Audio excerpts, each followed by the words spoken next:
اچھا شیخ یہ بتائیے گا کہ روزہ ظاہر ہے کہ رکھنے کا مطلب یہ ہے کہ صبح آپ سحری کھا لیں اور پھر آپ نے کچھ کھانا پینا نہیں ہے مغرب تک، تو اللہ تعالیٰ نے انسان کو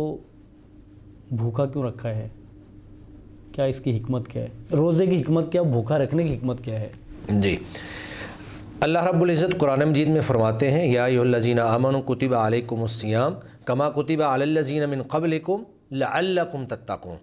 کہ اے ایمان والو تم پر روزے فرض کیے گئے ہیں جیسا کہ تم سے پہلے لوگوں پر فرض کیے گئے تھے تاکہ تم متقی اور پرہیزگار بن جاؤ۔ تو روزے کا مقصد یہ ہے کہ آپ کے اندر تقوی پیدا ہو جائے، آپ کے اندر پرہیزگاری پیدا ہو جائے، آپ ہر گناہ سے بچنے کی ٹریننگ اور تربیت حاصل کر لیں۔ تو بھوکا اور پیاسا اس لیے رکھا ہے کہ تاکہ آپ نے حرام کام سے تو بچنا ہی بچنا ہے، اس تربیت اور ٹریننگ کے عرصہ میں آپ بعض حلال چیزوں سے بھی بچنا شروع کر دیں گے۔ تو جب انسان حلال چیزوں سے بچنا شروع کر دیتا ہے، کھانا تو حلال ہے لیکن وہ اس وقت میں نہیں کھاتا ہے، پانی پینا حلال ہے وہ اس وقت میں نہیں پیتا ہے، تو وہ گویا کہ آپ کے اندر ایک کنٹرول اور برداشت کا مادہ آ جاتا ہے۔ آپ اپنے آپ کو گناہوں سے یا حلال کام سے جب آپ روک رہے ہیں، آپ کے اندر یہ صلاحیت آ گئی ہے کہ جی میں نے کھانا سامنے ہے لیکن میں نے کھانا نہیں ہے، بالکل افطاری میں 2 منٹ باقی ہیں، تو وقت تو کوئی نہیں باقی ہے لیکن حکم یہ ہے کہ آپ نے ان 2 منٹوں میں نہیں کھانا ہے۔ تو جب حلال چیز سے بھی آپ اللہ کی اطاعت کرتے ہوئے، اللہ کا حکم مانتے ہوئے آپ رک جاتے ہیں، تو پھر آپ کی تربیت اس انداز میں ہو جاتی ہے کہ پھر آپ حرام کام سے بھی بآسانی رک سکتے ہیں، اور تقوی کا جو تقاضا ہے اللہ رب العزت کا، اس کو آپ بآسانی جو ہے حاصل کر سکتے ہیں۔ اچھا اس کی ایک وجہ یہ تو نہیں ہے کہ انسان حلال کھاتا رہتا ہے، میں 11 مہینے اشیاء کھاتا ہوں، روٹی کھاتا ہوں، پھل کھاتا ہوں، چیزیں کھاتا رہتا ہوں، باڈی اور میں اس کے عادی ہو جاتے ہیں، حلال چیزوں کے عادی ہو جاتے ہیں نا، اور پھر اللہ تعالیٰ کہتے ہیں کہ جس چیز کے تم عادی ہو چکے ہو یہ بھی نہیں کھانی، جی، یہ تم نہیں کھانی۔ اچھا انسان جس کا عادی ہو چکا ہوتا ہے نا، اس کو ذرا دوبارہ اس سے رکنا تھوڑا سا مشکل لگتا ہے، مشکل محسوس ہوتا ہے۔ تو میرے ذہن میں یہ بات آتی ہے کہ ایسا تو نہیں ہے کہ اللہ تعالیٰ یہ روک کے انسان کو وہ جو ضبط ہے وہ سکھانا چاہتے ہیں کہ گناہ کا کوئی عادی ہو بھی جائے تو وہ رک سکتا ہے، اپنے آپ کو روک سکتا ہے،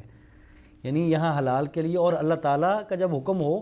تو وہ گناہ آپ جس حلال چیز کے عادی ہو چکے ہوں آپ اس سے بھی رکیں، تو کہیں یہ سکھانا مقصد تو نہیں ہے؟ جی، اس کے آپ کہہ سکتے ہیں کہ یہ مقصد بھی ہو سکتا ہے۔ اب دیکھیں بعض امیر لوگ ایسے ہیں کہ وہ کھانے اچھے کھا کر ان کو کھانوں کی لذت ہی ختم ہو جاتی ہے، اور جب وہ کوئی اعلیٰ سے اعلیٰ کھانا بھی کھائیں، مہنگے سے مہنگا کھانا بھی کھائیں، روسٹ بروسٹ بھی کھائیں، تو ان کو کوئی لذت نہیں آتی کیونکہ وہ مسلسل کھا رہے ہوتے ہیں۔ تو جب روزہ رکھ کے سارا دن وہ بھوکا رہتے ہیں اور شام کو وہ کھانا کھاتے ہیں، تو اتنی دیر بھوکا رہنے کے بعد جو ان کو ایک فرحت اور ایک خوشی محسوس ہوتی ہے، یہ بھی ایک اللہ تعالیٰ نے گویا کہ ہمیں احساس دلانا ہے کہ دیکھیں میری اتنی نعمتیں تھیں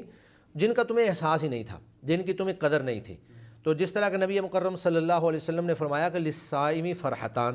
کہ روزے دار کے لیے 2 خوشیاں ہیں۔ ایک خوشی اس وقت ہوتی ہے جب وہ روزہ افطار کرتا ہے۔ اب ایک آدمی جس کے لیے کھانے کی اہمیت ہی ختم ہو چکی تھی، کھانے کی لذت ہی ختم ہو چکی تھی، کھانے کے اندر جو ایک اللہ کی نعمت کا احساس تھا وہ ختم ہو چکا تھا، تو جب وہ 14 گھنٹے بھوکا رہ کر شام کو کھانا کھائے گا، پانی پیے گا، تو پھر اللہ کی ان نعمتوں کی قدر ہوگی، اس کے اندر ان نعمتوں کا احساس پیدا ہوگا اور ان نعمتوں کی لذت اس کو محسوس ہوگی۔ تو یہ بھی آپ ایک مقصد کہہ سکتے ہیں، لیکن میں نے چونکہ ایک وہ خاص آیت کے تحت ایک تقوی کا بیان کیا تھا، میں نے اس آیت کے تحت تقوی کا بیان کر دیا تھا، اس کے اور بھی آپ مقصد بیان کر سکتے ہیں، ممکنہ طور پہ ہو سکتے ہیں۔ جی ممکنہ طور پہ۔